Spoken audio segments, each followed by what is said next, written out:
ناوچەی گەرمیان کە بە مێژووی پڕ لە قوربانی و بەرگری ناسراوە هەمیشە وەک ناوەندێکی زیندوی هەستینەتەوایەتی تەماشا دەکرێت. لەو چوارچێوەیەشدا بە مەبەستی گەیاندنی پەیامی پشتیوانی لە کوردانی ڕۆژئاوای کوردستان بەتایبەت ئەو شەڕ و گەمارۆیەی ڕوبەڕووی گەڕاکە کوردنشینەکانی شێخ مەقسوود و ئەشرەفیە لە حەلەبووەتەوە لە نێو بازاڕی شاری کەلار گردبوونەوەی ئەکساس کرا. لەم بەیاننامەیەدا ئەم چەند خاڵە دووپا دەکەینەوە. یەکەم بە توندی سەرکۆنەی هەر هێرش و گەمارۆیەکی سەربازی و مرۆیی دەکەین بۆ سەردانیشتوانی سیڤیلی شێخ مەسوود و ئەشرەفیە کە تەنها تاوانیان پاراستنی ناسنامەی خۆیانە و ئێمەش ئامادەین بۆ پشتیوانیان. دووەم بانگەواز لە کۆمەلگای نێودەوڵەتی ڕێکخراوە مرۆیەکان دەکەین بێدەنگ دەبن و ڕێگری بکەن لە دروستبوونی کارەساتی مرۆیی تر لەو ناوچەکەدا.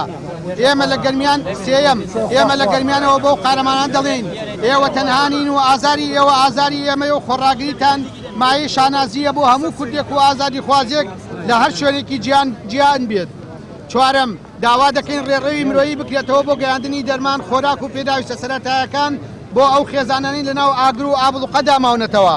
پێنجەم ڕووداوەکانی ڕۆژاوای کوردستان و ناوچەکە بەگشتی لایەنەکانی هەرێمی کوردستان ئەرکدار دەکات بە تەبایی و یەکڕیزی بەرەیەکی نیشتیمانی ڕاستەقینە پێک بێنێت بۆ ڕوبەڕووبوونەوەی هەر ئەگەر و پێشاتێکی نوێ کە ڕوو لە ناوچەکەمان دەکات. لە گەرمیانیش هاوشێوەی بەشێکی دیکەی شار و شارۆچکەکانی دیکەی هەرێمی کوردستان هاوڵاتیان و سەرجەمچین و توێژەکان بەشدار بوون لە گردبوونەوەی پاڵپشتی و هاوخەمی بۆ کوردانی ڕۆژئاوا و ئەو بارودۆخەی کە تێیدان.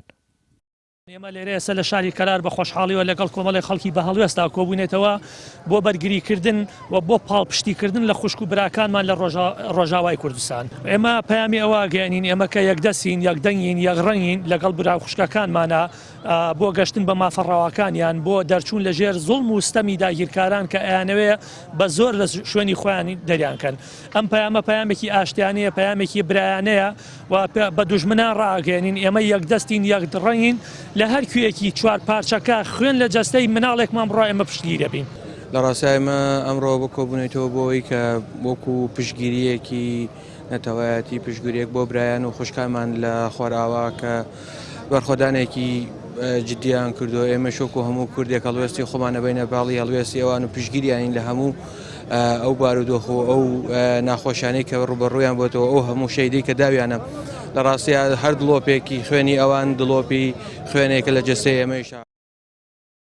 هەڵوێستی خەڵکی گەرمیان لەم بارودۆخەی ڕۆژئاوای نیشتیمان پەیامێکی بەهێز بوو کە کورد لە هەر پارچەیەک بێت پشتیوانی یەکترن و لە کاتی تنگانەدا خەڵکی باشووری کوردستان چاوەڕێ بڕیاری سیاسی نابن بۆ وەرکردنەوەیەکانیان بەڵکو ویژدانی جەماوەری خۆیان دەبێتە بزوێنەری سەرەکی بۆ هاوکاریکردنی خوشک و برا و هاوزمانانیان.